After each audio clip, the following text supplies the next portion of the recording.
A fascinating and timely topic given the rapid evolution of AI technologies and their integration into search. Could you explain how traditional indexed SEO works and why it has been so important for websites and content creators? SEO, or search engine optimization, is where you optimize and craft the content on your site in a way that is most favorable to the search engines like Google and Bing and stuff like that. And if we take a step back, the goal of a search engine is to answer a searcher's question. And it's going to answer that question by using your content, right? So if I ask, how do I make a video? It will see all of these articles about how to make a video and will present me with potential answers. Now, the optimization part, there's a lot of things to do, right? So you've got the quality of the content, the way it's written, but then you've got like the structure of the content, the headings, the words used, the links in it. Does it have bullet points? Then there's all of this user behavior stuff. Do people come to the website often? Do they stay on it? Do they come back? Do they go back to Google and change the question again? So you've got these behavioral issues, which you need to optimize for. And then you've got all the technical issues that you need to optimize for. Does it load fast? Does it have all of the right meta tags? Does it have the right descriptions?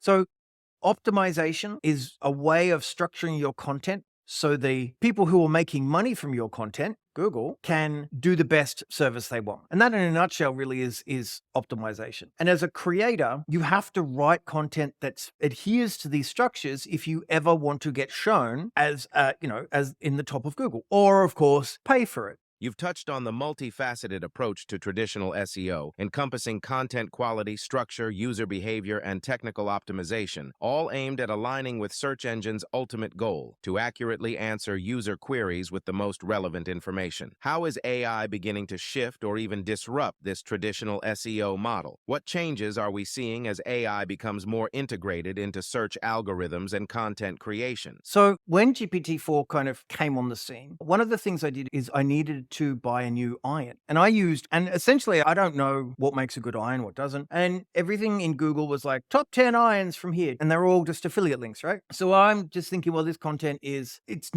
just there to sell the irons and get links. So went into GPT-4 and I started asking, what are the things that make a good iron? And it was saying the base and all of these different things. And I kept questioning it because I'd need to learn what is a good iron. And it told me. And then I was able to say, well, what brands and what models are known for these specific things which make a good iron. And in a few questions, I was able to not find the top listing, not find, the cheapest version, but find exactly what was the best iron within my budget. And that was really, to me, how AI is going to move forward. That ability to determine exactly my needs in a conversational way, filter without having to go through page after page and actually just get what I want. Now, if you take one more step, Google with their Bard AI, it's not going to be long before you'll be able to have paid listings. So you can optimize and pay for your link rather than someone else's link to be the one that's suggested for that item. So again, I could go through Bard and I could say, I want this iron, tell me what makes a good iron, and then at the end, give me 4 options within this price range for that item. Link.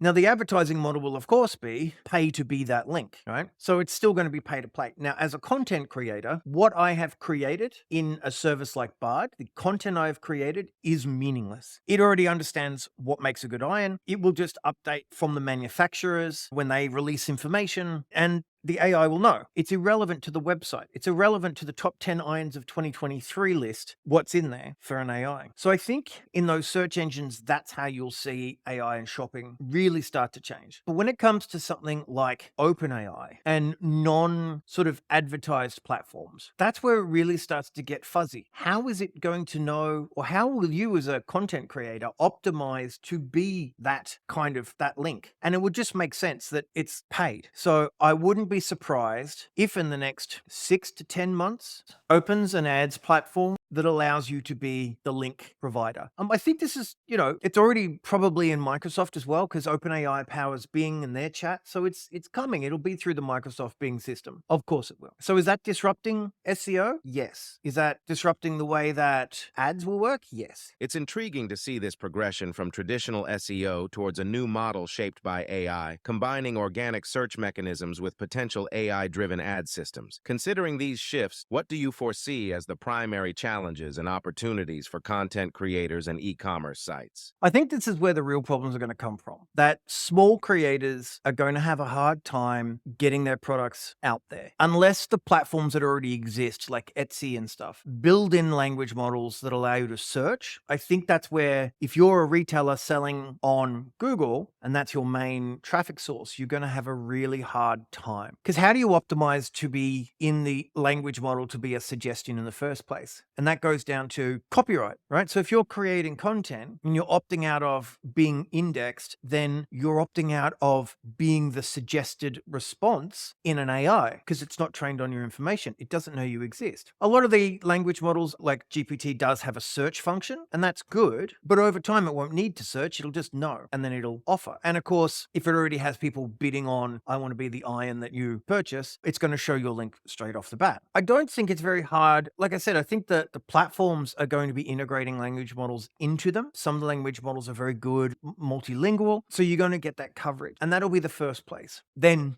promoter posts within the language model. But I honestly think that small makers are probably going to have the hardest time getting their stuff out there, which may then push a focus on the social messaging and the community building outside of search to grow your product. It starts to sit in that influencer world, social media marketing stuff. We may start to see a very diverging branches of how you get your product out there purely based on, is it a manufactured thing or is it a handcrafted thing? The dependency on large platforms incorporating AI models for visibility could indeed create significant barriers for individual creators and smaller e-commerce entities. The potential exclusion from AI's suggestions, if not indexed or recognized by the AI's knowledge base, further complicates visibility and sales opportunities. Given these shifts, what strategies would you recommend for small creators and e-commerce sites to navigate these challenges? I think the creators who start to leverage the use of AI to support them in their existing marketing efforts are the ones that'll win out in the short term. And I mean, these are the ones that can use AI to give better customer support, to do outreach, commenting, that sort of thing. Also, those that are using AI to help them create content. Now, I don't mean specifically AI that creates the content for you. I believe that right now, if you're using AI to enhance the volume of output or the quality of what you're doing or the way that you do it, increase that workflow, then that's where small creators can sort of build community a lot easier. Especially if you've been doing content creation for a while, you understand the workflow and you know where the pain points are and you could streamline in that. Is it a massive change to workflow? I don't think it would be. Some judicial use of Zapier and OpenAI can really help. You don't need to necessarily go and build an entire tool to help you be able to do stuff. It is fun to do. I highly recommend it. But it's really those who can sort of upskill and outproduce others are the ones that'll win in the short term. It's not going to be too long until AI is at a point where it can just create content,